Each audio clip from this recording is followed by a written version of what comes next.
Au second degré, ça faisait pas mal d'années déjà qu'on enlevait des profs du second degré.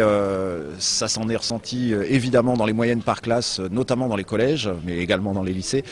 Par contre, c'est une première dans le premier degré.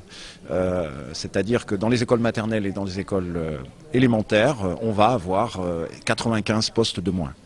Le problème, c'est que nous, dans notre académie, et le ministère le reconnaît lui-même, eh bien, on a sans cesse des élèves supplémentaires, chaque année, au rythme moyen de 1000 par an dans nos écoles élémentaires et maternelles.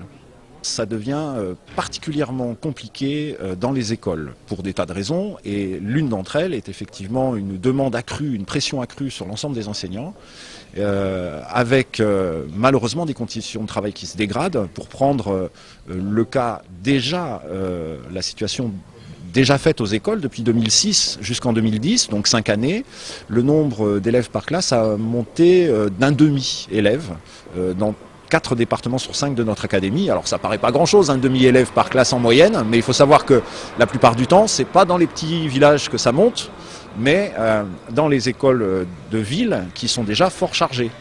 Donc en gros, ça signifie que là où on avait 24, 25 élèves par classe, on est plutôt à 27, voire 28 par classe aujourd'hui. Donc évidemment, la donne n'est pas la même. Et les premiers enfants qui en pâtissent, ce sont ceux qui ont des difficultés scolaires.